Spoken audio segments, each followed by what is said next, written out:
அண்மை செய்தி அச்சுறுத்தும் செய்தியாகவும் இருக்கிறது. சீனாவில் இருந்து கேரளா திரும்பிய மாணவருக்கு கொரோனா வைரஸ் தாக்கம் இருப்பது உறுதி செய்யப்பட்டுள்ளது. இந்தியாவிலும் கொரோனா வைரஸ் பரவி இருப்பது தற்போது உறுதி செய்யப்பட்டிருக்கிறது. சீனாவில் இருந்து கேரளா திரும்பிய மாணவர் ஒருவருக்கு கொரோனா வைரஸ் தாக்கம் இருப்பது உறுதி செய்யப்பட்டுள்ளது.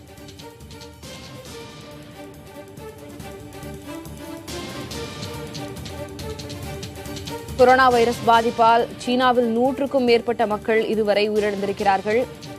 கிட்டத்தட்ட 17 நாடுகளுக்கும் மேலாக கொரோனா வைரஸ் பரவி இருக்கும் இந்த நிலையில் இந்தியாவிற்கு இந்த கொரோனா வைரஸ் பரவி இருக்கிறதா என்ற கேள்வி எழுந்து வந்த நிலையில் தற்போது அது உறுதிப்படுத்தப்பட்டிருக்கிறது. சீனாவில் இருந்து கேரளா திரும்பிய மாணவர் ஒருவருக்கு கொரோனா வைரஸ் தாக்கம் இருப்பது உறுதி செய்யப்பட்டுள்ளது.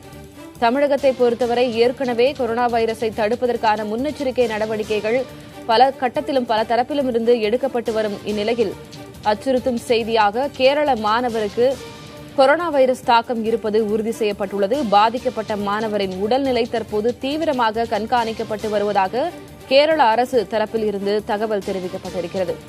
வுஹான் பல்கலைக்கழகத்தில் பயின்று வந்த மாணவர் அண்மையில் கேரளா திரும்பிய நிலையில் அவருக்கு கொரோனா வைரஸ் பாதிப்பு இருப்பது உறுதியாகியுள்ளது.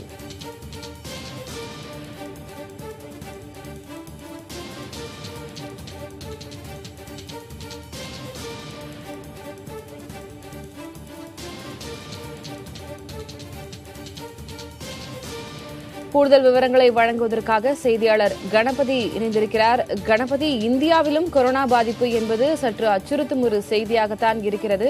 என்ன விவரம், எப்படி பார்க்கலாம்? கடந்த ஒரு வாரமாகவே தொடர்ந்து சந்தேகப்படும் நோயாளிகளுடைய பரிசோதனை நடத்தப்பட்டு வந்தது. புனேவில் உள்ள NIV என்று சொல்லப்படும் பரிசோதனை செய்யக்கூடிய லேபிலே இதற்கான பரிசோதனைகள் தொடர்ந்து நடந்து வந்தன. அப்படி இருந்த நிலையிலே இதுவரை சந்தேகத்துக்கு இடமான வகையிலே உடல் நலமுற்று இருந்த பலரும் நெகட்டிவ் என்று சொல்லப்பட்ட நிலையில் முதல் முறையாக பாசிட்டிவ் என்ற அறிக்கை வந்திருக்கிறது. ஆகவே இந்த மாணவர் உடல் நலமற்று இருப்பது இந்த வைரஸின் காரணமாகத்தான் என்று உறுதி செய்யப்பட்டிருக்கிறது. இது ஆரம்பகட்ட அறிக்கை. இதைத் தொடர்ந்து மேலும் சோதனைகள் நடத்தப்படும். இதைத் தொடர்ந்து அவர் கிட்டத்தட்ட ஒரு மாதத்துக்காவது தனியான மருத்துவ சிகிச்சைக்காக தனிமைப்படுத்தப்படக்கூடிய ஒரு வார்டிலே வைக்கப்படுவார். அதாவது இந்த நோய் வேறு யாருக்கும் தொற்றாதபடி நடவடிக்கைகள் எடுக்கப்படும். அவர் அதற்குள்ளாக உடல் நலம் அடைந்து விட்டாலும் அவர் அந்த 4 வாரங்களுக்கு தொடர்ந்து கண்காணிப்பிலேயே இருப்பார் என்று உறுதியாக சொல்லலாம்.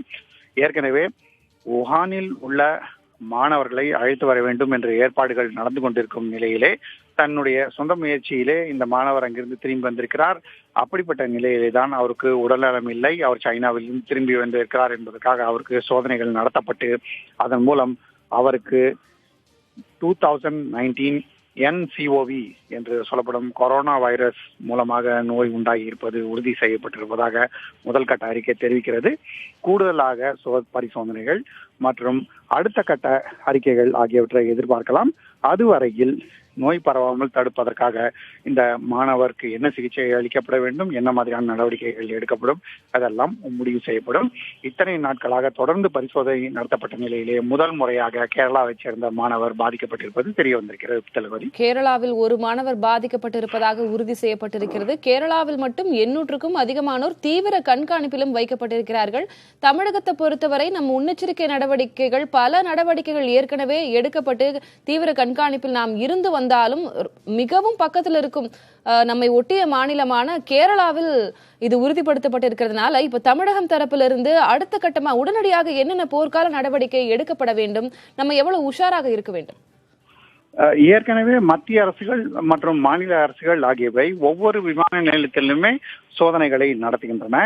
இதை தவிர சைனாவிலிருந்து சமீபத்தில் திரும்ப வந்த யாருக்கேனும் காய்ச்சல், இருமல், மூச்சு விடுவதில் சிரமம் போன்ற உபாதைகள் ஏற்பட்டால் உடனடியாக அவர்களுக்கு கொரோனா வைரஸ் மூலம் பாதிப்பு ஏற்பட்டிருக்கிறதா என்று சோதனை செய்து கண்டுபிடிக்க முயற்சிகள் செய்யப்படுகிறது. அப்படிப்பட்ட நிலையிலே தான் இந்த மாணவர் பற்றிய தகவல் தற்போது வந்திருக்கிறது. கேரளா மாணவர்கள் பலரும் சைனாவிலே மருத்துவ படிப்பு படித்துக் கொண்டிருந்தார்கள் என்றும் அவர்களை மீட்டுக் கொண்டு வர வேண்டும் என்று கேரளா முதலமைச்சர் சமீபத்திலே கடிதம் எழுதியிருந்தது உங்களுக்கு நினைவிருக்கும்.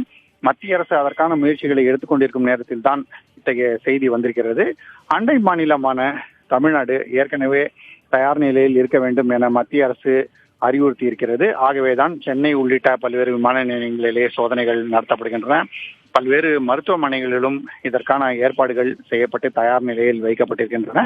ஆகவே ஏற்கனவே வௌவால்கள் மூலம் பரவும் வியாதி ஏற்பட்டு அதன் மூலமாக கேரளாவில் பாதிப்பு ஏற்பட்ட போது தமிழகத்தில் எத்தகைய நடவடிக்கைகள் எடுக்கப்பட்டனவோ அதைவிட அதிக அளவிலே தற்போது நடவடிக்கை எடுக்கப்படும் என எதிர்பார்க்கலாம்.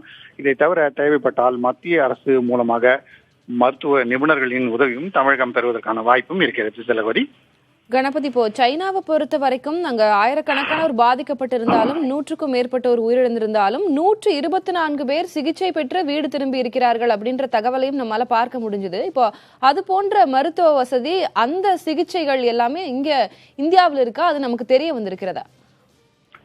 நிச்சயமாக. அதாவது ஏற்கனவே சார்ஸ் பாதிப்பு ஏற்பட்ட போது, அதே போல MERS என்று சொல்லப்படும் மிடில் ஈஸ்ட் வைரஸ் பாதிப்பு ஏற்பட்ட போது என்னென்ன நடவடிக்கைகள் எடுக்கப்பட்டது என்பது பல்வேறு பாடங்களை கற்றுக் கொடுத்திருக்கிறது. அந்த பாடங்களின் அடிப்படையிலே தான் இந்த நோயாளிகளுக்கு சிகிச்சை அளிக்கப்படும். அதாவது யாரெல்லாம் இந்த கொரோனா வைரஸால் பாதிக்கப்பட்டிருக்கிறார்கள் என்று சந்தேகம் வருகிறதோ அவர்களுக்கு அதே போன்ற முறையிலே சிகிச்சைகள் அளித்து அவர்களை சரிப்படுத்துவதற்கான முயற்சி எடுக்கப்படும். சைனாவில் கூட 7000க்கும் மேற்பட்டோர் இந்த நோயினால் பாதிக்கப்பட்டிருக்கிறார்கள் என்று உறுதி செய்யப்பட்டிருக்கிறது. அப்படிப்பட்ட நிலையிலே 170க்கும் மேற்பட்டோர் உயிரிழந்திருக்கிறார்கள் என்ற அதிர்ச்சி தகவலும் இருக்கிறது.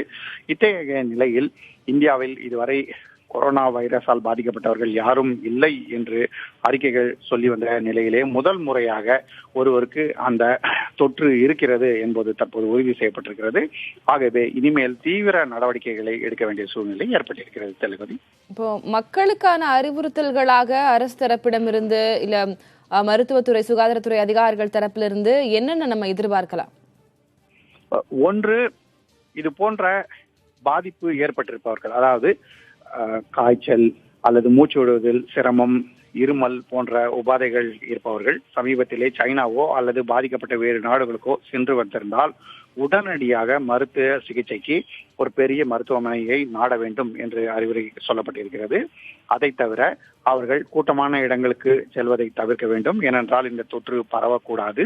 இதை தவிர பொதுமக்களும் சரி கூட்டமான இடங்களுக்கு சென்று வரும்போது தங்களுடைய கைகளை கழுவி சுகாதாரத்தை பாதுகாப்பது, மாஸ்க் அணிவது உள்ளிட்ட பல்வேறு விதமான வழிமுறைகள் ஏற்கனவே மத்திய அரசு மூலமாகவும் மாநில அரசு மூலமாகவும் எடுத்துரைக்கப்பட்டிருக்கிறது.